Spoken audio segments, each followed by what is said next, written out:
On this episode of the Naturist Living Show, Naturism in France and research into objectification.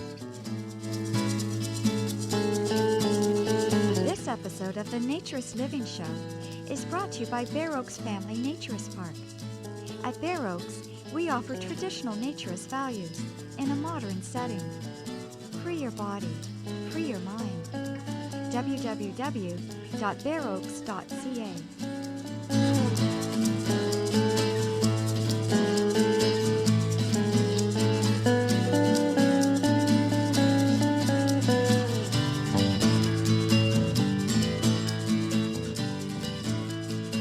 Welcome to episode number 38 of the Naturist Living Show. My name is Stéphane Deschaines, and I'm your host for this episode, and I'm also the owner of Bare Oaks Family Naturist Park. And I want to start by thanking everyone for sending in all the comments and notes and suggestions and just general encouragement, which is really, really appreciated. I can't read them all anymore, but occasionally a few come up that are interesting, which I want to share with you. One of them came from Jochen. I'm assuming I'm pronouncing your name properly. I apologize if I'm not doing quite right. I'm guessing from the spelling. Jochen is from Germany. And he writes a fairly good long email, but I'm just going to quote to you the part that I want to talk about. He says, "I'm not sure if naturism has to be a philosophy at all. I mean, it's just getting a connection to nature. Do we really need to build a philosophy around that? Do we need clubs, magazines, and podcasts for that? Aren't we making something as natural as naturism into something special by giving it so much attention?" And that's a good question. And as I discussed in episode 30, there certainly is a difference in the types of naturists that are out there. There's the what I call the recreational naturists, and then there's the more ethical naturists. And the difference is whether you're just enjoying it, and there's nothing wrong with that, of course, or whether you're realizing that there's a lot more to it than just taking your clothes off. I've always maintained from the beginning that naturism is a life philosophy, and it's not about taking your clothes off. It's about respect for self and respect for others and getting closer and more respectful of nature and our natural environment. That taking your clothes off is much more of a tool to get to that level, and that's the more ethical naturist way of looking at it. And why that's a philosophy is because you have to look at the branches of philosophy that contemplate ethical issues and the right way to live. And there's been many philosophers talking about how we should live. And if we all lived as naturists and it was natural, then we wouldn't have to talk about that. It wouldn't be a philosophy because it would be the way everybody lived. But, I suppose it could be a philosophy, but people wouldn't be as aware of it because it would be the standard of living, the typical way that we thought. But we don't, as we've discussed many times in all of these episodes. Seems it's very much a recurring theme. Society is screwed up. We have really messed up the way we look at ourselves, at our bodies, at each other. We have over-sexualized and made us all feel bad about ourselves and what we look like. We have distanced and divorced ourselves from nature to the point that we feel that we're somehow above it and separate from it. So naturism is a philosophy because it tries to solve all these issues. It says that by living the way we do, by thinking the way we do, it's a better way to live. So that makes it a philosophy by most definitions of what philosophies are. And while not everybody lives that way, I think it's important that we promote it as a philosophy and as naturists that we recognize that it's not just fun, which it is, but it is a lot more than that. It's a better way of being. It's a better way for society to progress. And it's a way that, sadly, far too few of us understand. So we have to spread the word.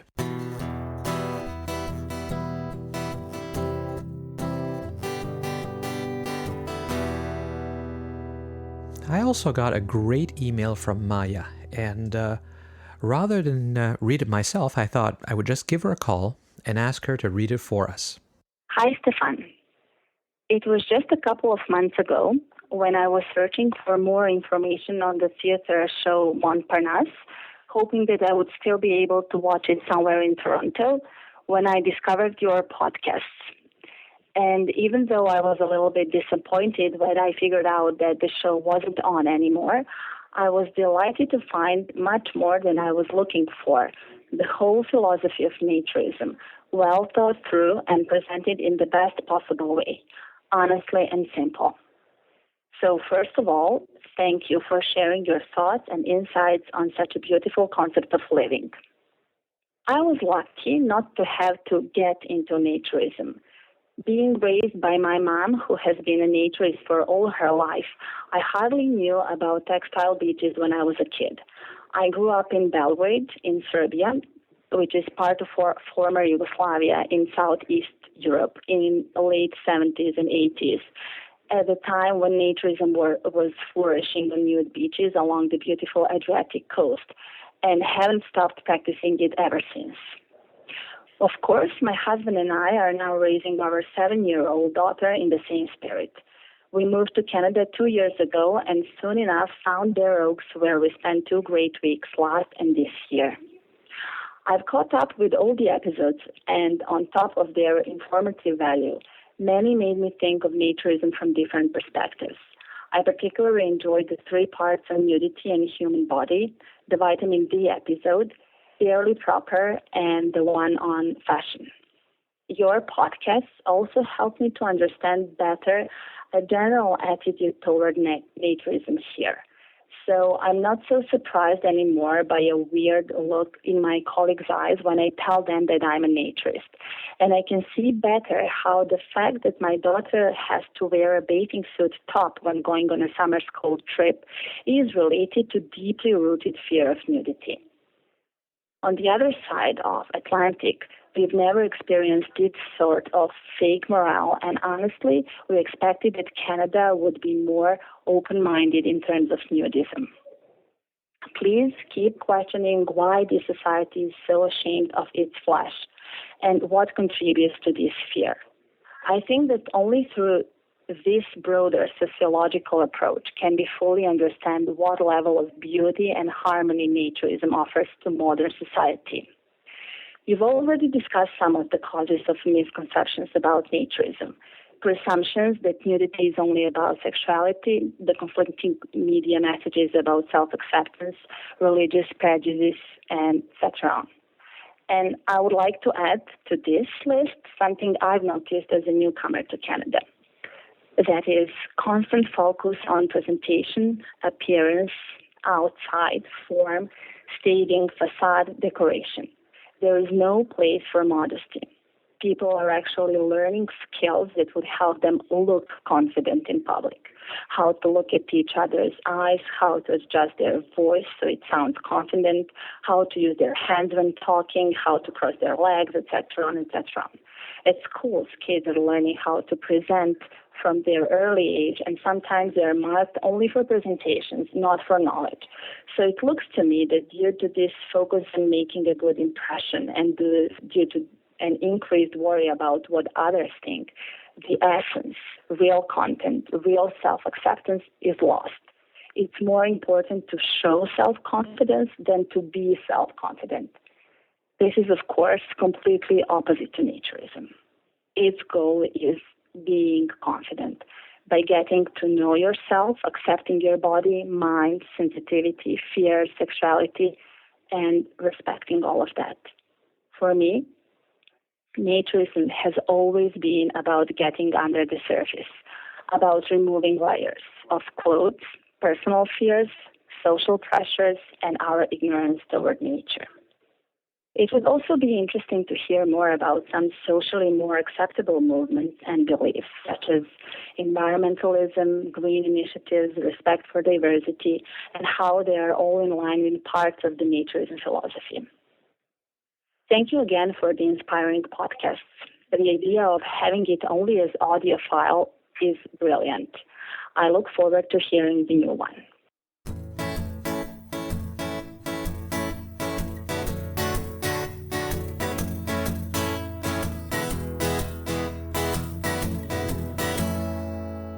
You know, France is often regarded as the mecca for naturism. Naturism is generally agreed that it started, modern naturism started in Germany. But today, France is really the place where there are the most naturist, the biggest resorts. It's the French government even has a department within the Ministry of Tourism to promote nothing but naturist tourism. They have brochures that are created by the government that are sent all over the place.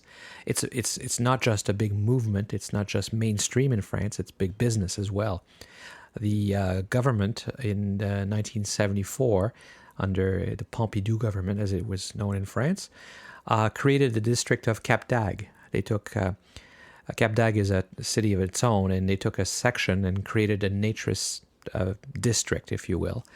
And it was paid for by the government. It was 500 million euros, and it was a huge development. There's 2 kilometers of beach, and there's stores, and there's high-rises and buildings and gas stations and everything you can imagine, and you can be nude all the time. And most people who are naturists for a while have heard of Cap d'Agde because it seems like this sort of ultimate destination.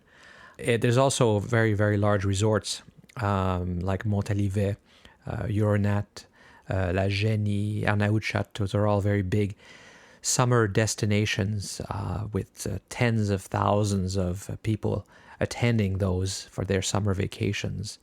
And they are also little villages within those areas, perhaps a bit more natural than a Cap d'Agde. Millions of French citizens vacation every year in those resorts or on the beaches or on the hundreds of clubs that are throughout France as well. But as advanced as that is, and as in a way it's more advanced than we are, but it's also telling us a little bit about where we might be going. And it's not all perfect, and there are problems out there. Cap d'Agde has been in the news a lot in the last few decades. Either too many dressed people or too many sexually liberal people, no standards. Everything is driven Cap d'Agde by commerce instead of naturist philosophy. So there has been a lot of concerns over that. And I ran across this program that was done in August of 2011. It aired on the M6 network in France.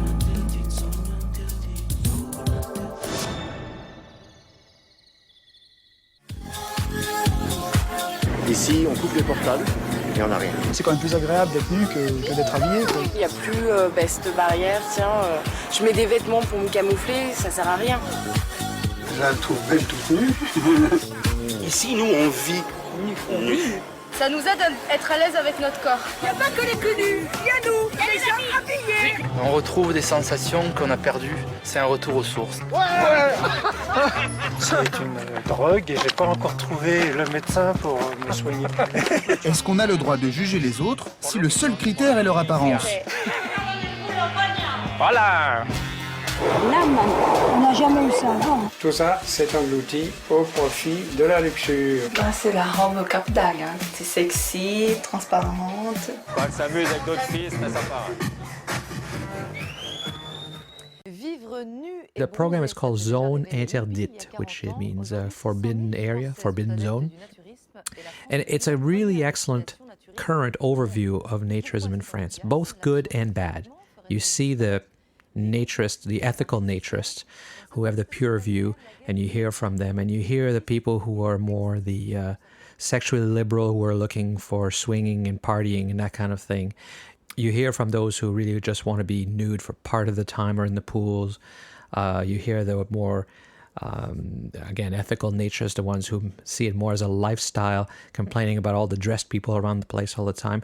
Some of the problems we're certainly seeing in North America, and problems that could certainly get worse if we don't defend the naturist values, if we don't recognize the philosophy, and if we don't try to remain pure and really fight against those who would exploit naturism, which would destroy the philosophy that we've created. So the show was really good, but of course it was in French only. And so what I've done is spent quite a bit of time actually doing French subtitles and putting it up on Bear Oak's YouTube channel. I'll put a link to the video itself on the show notes, which is, as always, at naturistliving.bearoaks.ca. Bear Oaks, B-A-R-E, of course, O-A-K-S, .ca, because we are in Canada.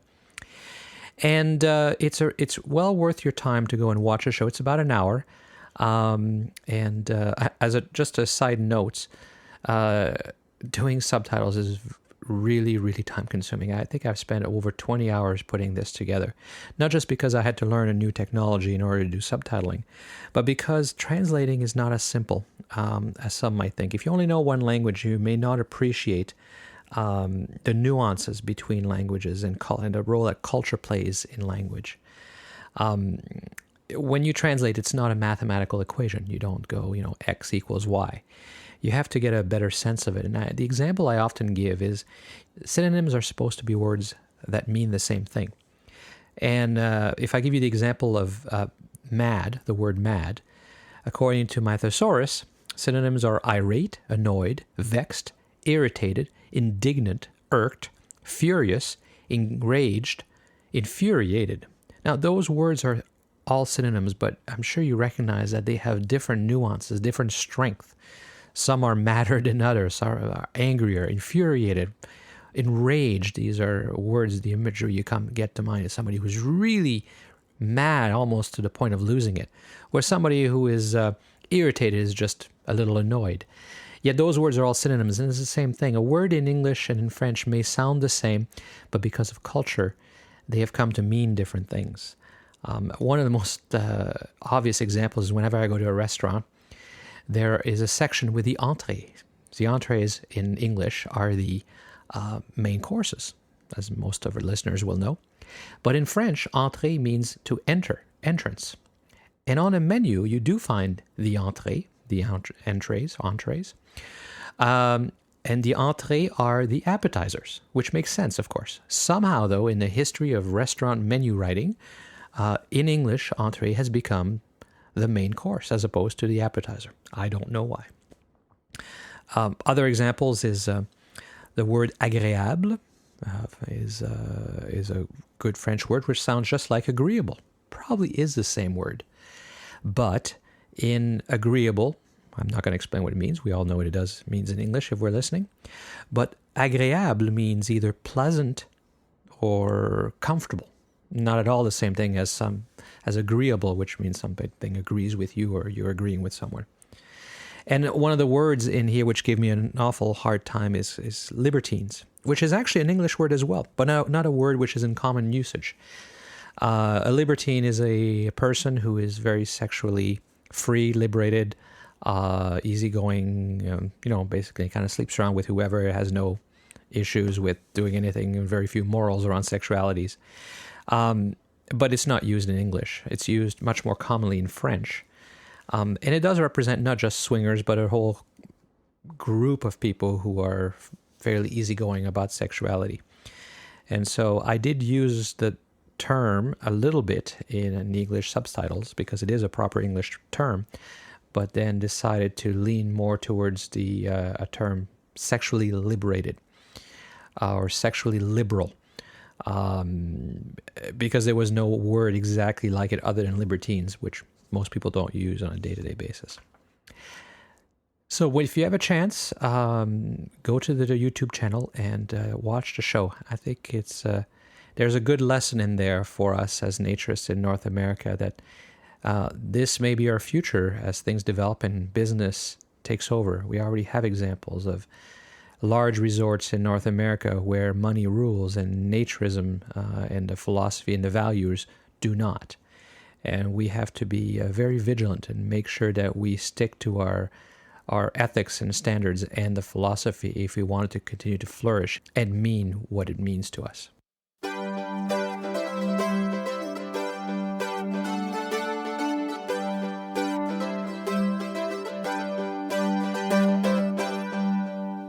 I ran across an interesting article in the Journal of Personality and Social Psychology. It was by a number of people, but the lead professor is Dr. Kurt Gray from the University of Maryland. He works in the Mind, Perception, and Morality Lab. And the article was More Than a Body, Mind, Perception, and the Nature of Objectification. And of course, why that's relevant to us is we've talked in the past about the objectification of the body and sexuality and related to pornography and all that, and it's still very relevant. But in his study, he came to some interesting conclusion. He wanted to see what objectification was, and before we kind of talk about that, we have to define things about it, because he talks about agency versus experience. Agency, when a person has agency, it's the capacity to act, plan, and exert self-control. In other words, being kind of a thinking, intentional, willing being. Whereas experience is the capacity to feel pain, pleasure, and emotions.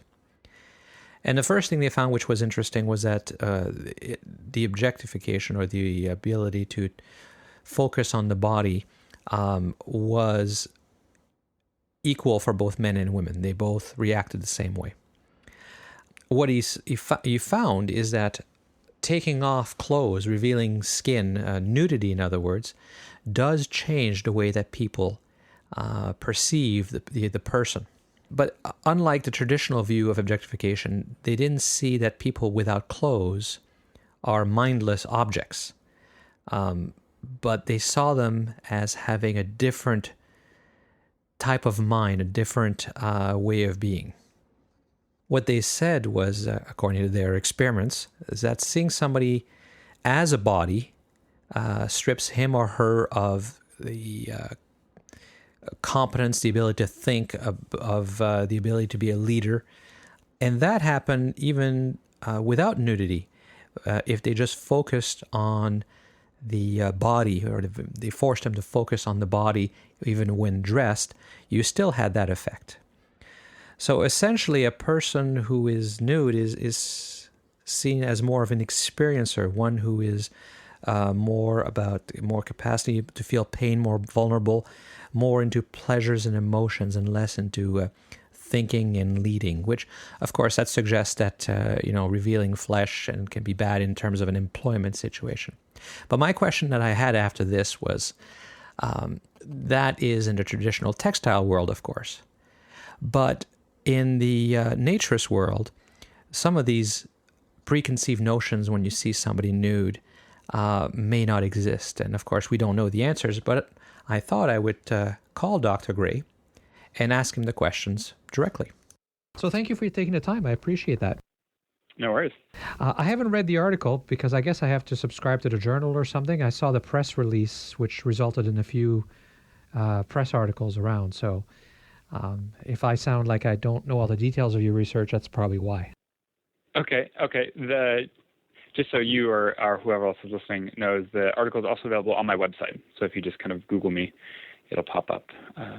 The full article is available? Yep. Oh, okay, good. Okay. Excellent. So that was an interesting piece of research. I guess I should start by asking you what motivated you to look into this area. Well, a couple things. Most of it stemming from just how this whole idea of objectification has been traditionally framed in the literature and in kind of broader society. So most people assume that when you see someone kind of as a body, right, as a sexual object, you see them as an object and you totally strip away their mind. Additionally, most people think of this phenomenon as something that happens when men perceive women specifically. And so what we wondered is whether, one, this occurs for when anyone views anyone more as a body, and additionally, it doesn't involve the total dementalization or wholesale stripping away of mind, but instead confers a different kind of mind. Interesting. So how would you define objectification then in a more, clinical, technical way? So how would we define, the term objectification is just the idea that when you see someone as an object, so you fail to ascribe them the kind of mental states that are normally ascribed to a person, and you just see them as an object. So in one study that a colleague of mine ran, she found that for men who are very hostile, when they viewed women in bikinis, the area of the brain that lit up was associated with tool use and not mental states attribution. So that's kind of traditional objectification, whereas we wanted to see if in fact focusing on the body didn't lead to objectification, but instead led to a redistribution of mind, is what we called it. So, briefly, what were the conclusions? So what we found is that indeed, when you see someone as a body, or the more you focus on their body, the less you see them as capable of agentic states like doing and planning and acting and intentions. But in fact, the more capable you saw them with experiential states. So feeling sensations, emotion, being sensitive to experience, things like that. So it's a redistribution of mind. So nudity is not necessarily objectification then. Is that the right conclusion then? Exactly. Whether it's nudity or simply, in one study, we just had people focus on the body in their mindsets. So ask people, how attractive is this person versus how professional does this person look? And even just simply kind of focusing attention on the body doesn't lead to objectification, but instead to perception of a different kind of mind. So, but you did say that one of your colleagues did a study where certain men looking at women in bikinis, there was objectification going on. Is that right? Right. So this was a subsample of men who are known to be highly hostile or show lots of hostile sexism. So perhaps for those men in particular, this holds, but I wonder if it goes the other way, if you have kind of hostile issues against men for women. I'm not sure. That's kind of, random speculation. But so there is a subsample of people who show this, but in general, and we ran over 1,000 people in just one of our studies, we found that this kind of compensatory effect, less agency, but more experience. And so how would you translate that in layman's term? When you see somebody nude, how would you treat them differently as a result? Well, I think what the research suggests is that you would treat them less in terms of their goals and their plans, and more in terms of what they're feeling and their experiences.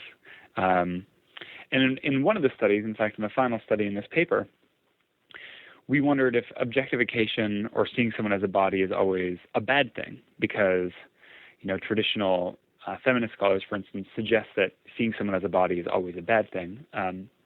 But if seeing someone as a body leads you to ascribe a different kind of mind, then there might be situations in which it's actually good to see someone as a body. And so what we did was asked people to administer a series of electric shocks to another person. And what we did was we got them to shock someone who is either fully clothed or someone who is naked from the waist up. And what we found is that relative to the person who is clothed, people gave fewer electric shocks to the person who is half naked, because they were viewed as a body and more vulnerable and more sensitive to experience. So it suggests that, when you have this kind of mindset to protect someone, this kind of nakedness can lead you to protect them more. That's very interesting. It's interesting because as a naturist, as I'm sure you know, we believe that, the way we view each other's bodies is artificial, and that we can normalize that situation. But we also say that as a result of doing that, a lot of naturists report, in fact, I would say most naturists report that when everybody's nude, they're having more personal, open, intimate, not a sexual intimate, just more close conversations and connections with people, which you might say agrees with what you saw in terms of that experiment. Yeah, and I also, from the point of view of being sensitive to other people's experiences, that maybe is one reason why that's the case, right? You're just more in tune in realizing that someone has experiences. It seems with this protection idea, right? It seems like naturalists don't go around fighting each other, No. No, it's certainly not about aggression, but it's also a fight against the objectification, or at least the mainstream concept of objectification that people say happens out there. It's very hard to objectify a completely nude person because they seem like one whole entire being, especially when you're nude yourself. But you certainly do see the discomfort of the people who come in to our world, if you will, who are not there to visit, to participate, but are there because they're delivery people or something like that. It's always interesting that way. Do you, I would, try to suggest that the wearing of the clothing is what causes the objectification. Now, would you disagree with that possibility? Well, I think the issue is it's just what you're used to, and that's what's the context, right? So I think again the idea of objectification, as kind of described by the term objectification, isn't quite right. So I think seeing someone in clothes gives them a different kind of mind than being naked, and that kind of mind is maybe someone who's more agentic, who kind of is more intentional, who acts more. This would have to be borne out by research. What I would suggest is that perhaps maybe naturalists have a different baseline for viewing people. So perhaps you and your colleagues view a naked person as already having significantly more agency when they're naked than someone who typically wears clothes. Right. But I would still suggest that the kind of same phenomena are at play, and that might help explain some of the kind of benefits of being naked around your peers.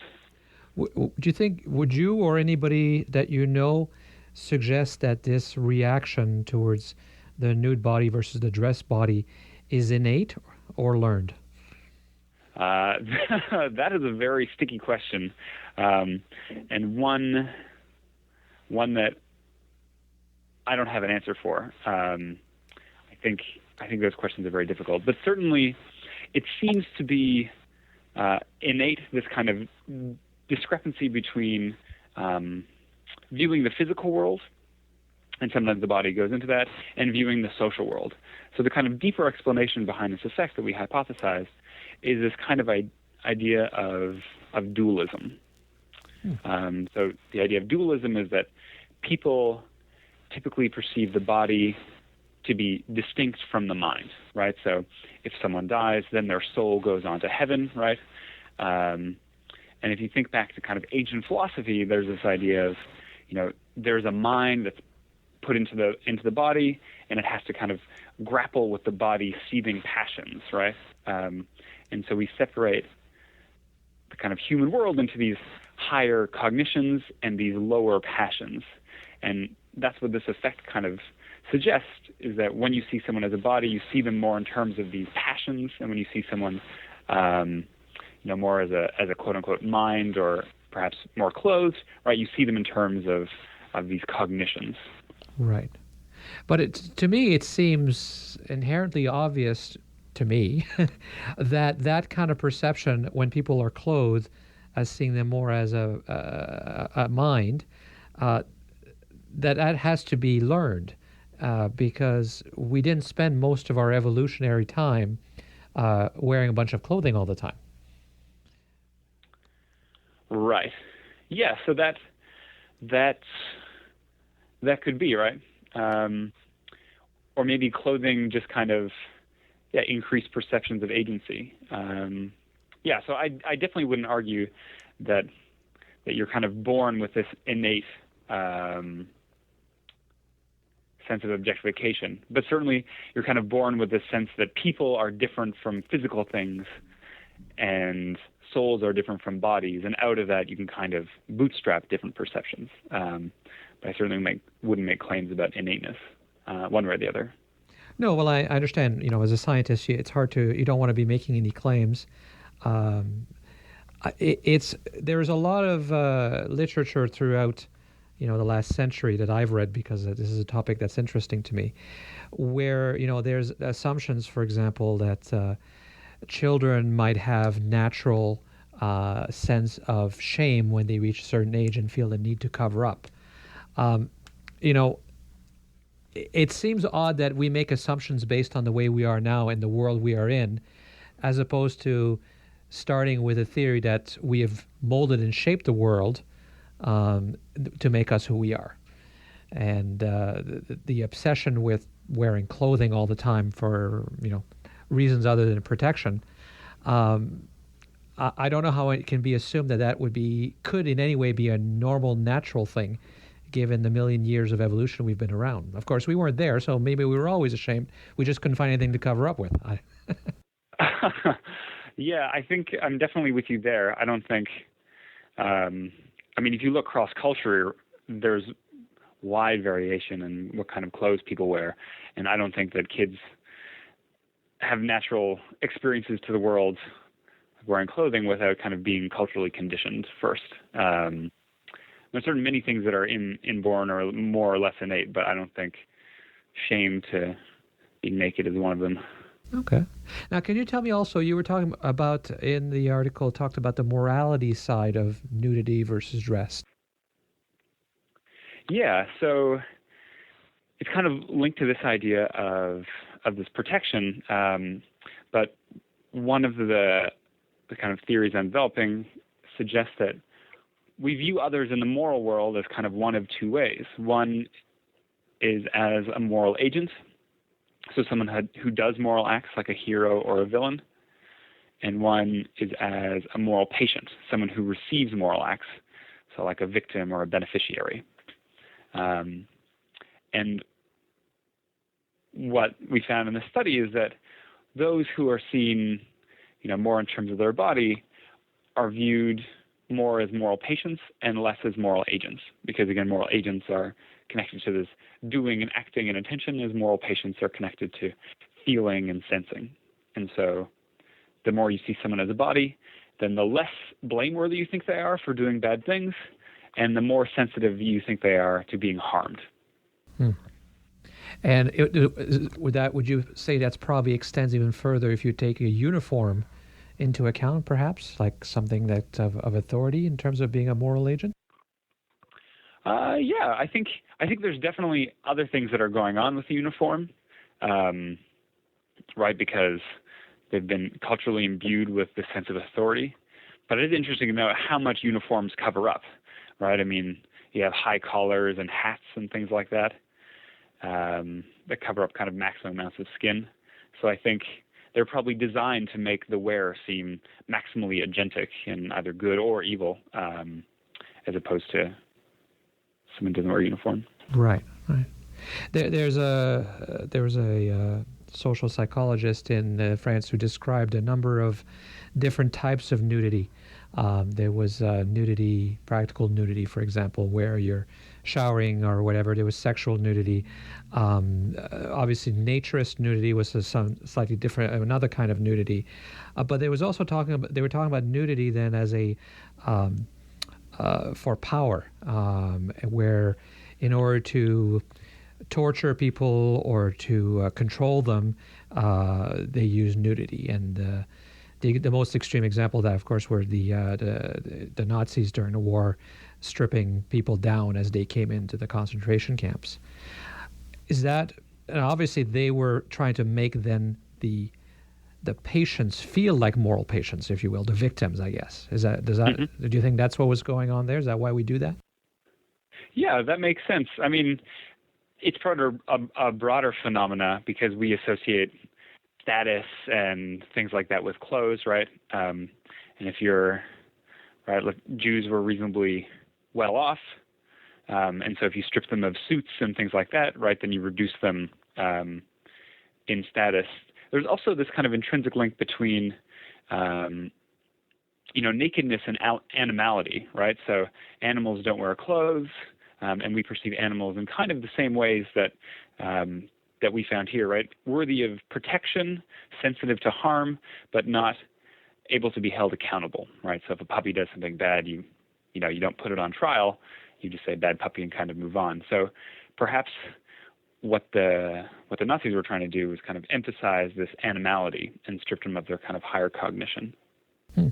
Interesting. So was shame, embarrassment, offense, did that come in at all in what you studied? No, no, because we only did kind of perceptions of others as opposed to how people feel themselves.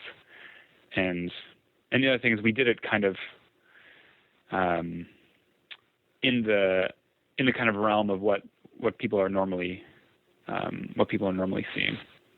I mean, speaking of kind of shameless, one group that we did investigate in terms of perceptions of were adult film stars.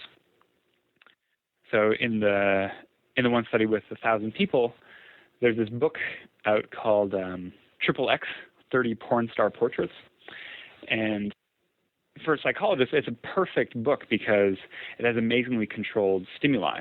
So this photographer took pictures of film stars fully clothed and film stars fully naked in the exact same poses with the exact same lighting and the exact same facial expressions.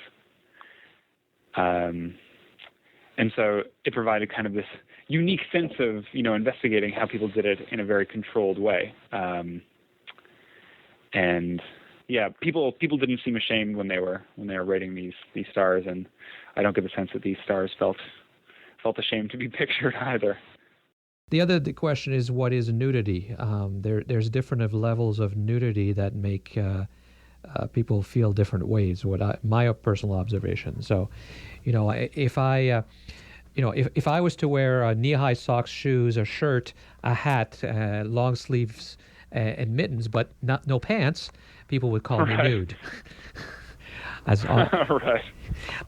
Whereas if I was wearing just shorts and in the summer, nobody would suggest I was nude, even though in that case I might have more showing. Similarly, women wearing bras and underwear might be described on the street as nude, but not in a bikini, even though the clothing may actually be less revealing in their underwear. So right. when you were talking about nude, you meant full nudity in that case, generally speaking. Yeah, although we did look at bikinis in the first study, and just topless men, which we kind of see all the time in the last study. I mean, even just focusing on someone's kind of biological functioning. So in one study where we assessed morality, we described someone in terms of how fast their heart beat. Right, so just focusing the attention on the body, and we got effects that way. So this appears to happen no matter how you do it, whether it's kind of physical displays of nudity or mindsets or just focusing attention on biology. So nudity may not actually be that important of a factor. Is that what you're saying? Well, I think nudity is a powerful way to introduce a bodily focus. Okay. Especially for people who aren't used to seeing others nude. If you're a naturist, I'm not sure that a kind of manipulation would be as powerful, right? Because you're not, you're used to seeing people who are nude all the time, and so you might have to be creative in emphasizing the body in more ways, for instance. But certainly for kind of average person, showing someone in a bikini or even naked or shirtless, focuses attention on the body enough. Yeah, I mean, and it's it's the shock, the effect that you get is, I think, is obviously learned, because it used to be that you could do that just by showing a leg, whereas that really doesn't have much of an impact anymore. But there was a time where just showing an ankle or a leg was quite racy because you never saw it, and therefore got people's attention. Yeah, and so in one of the other studies, we looked at the kind of role of sexual suggestiveness, and it exacerbated this effect. So the more kind of suggestive a pose was, the even less agency you ascribed, and the more experience you saw.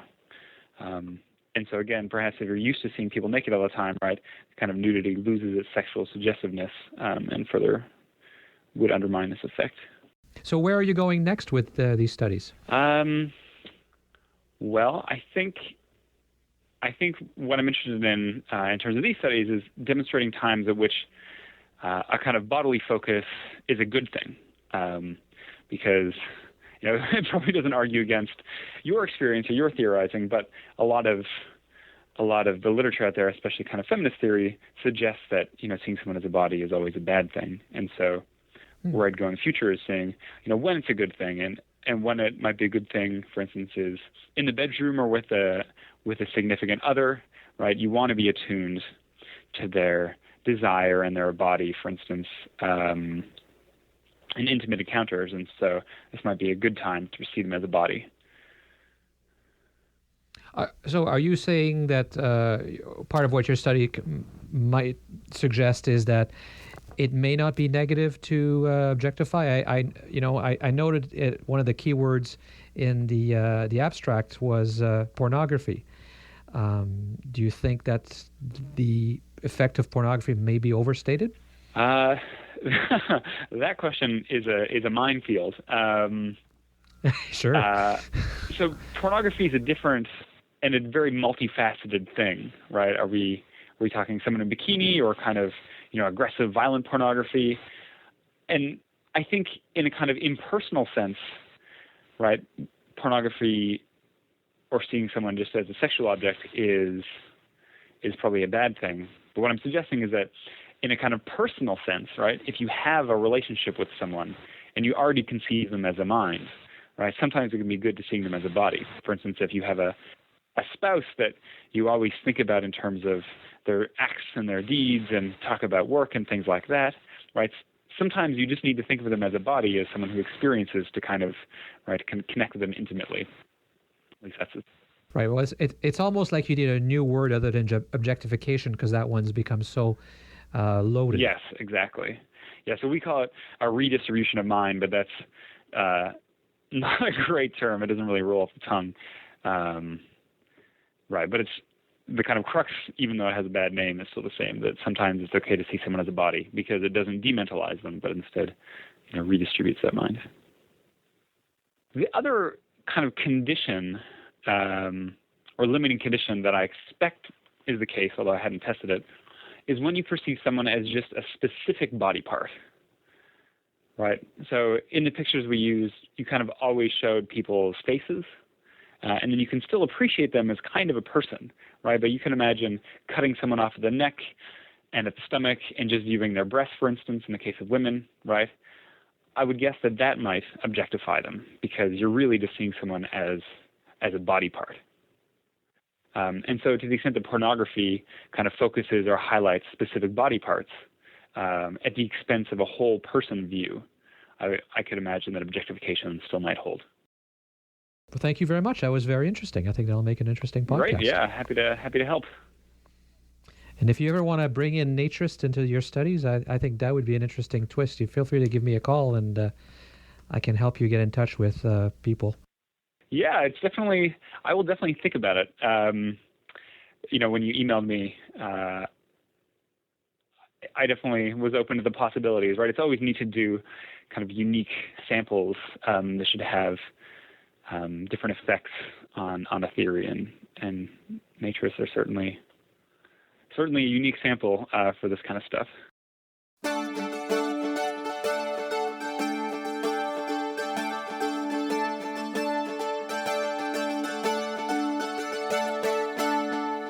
Well, that's all for this episode of the Naturist Living Show.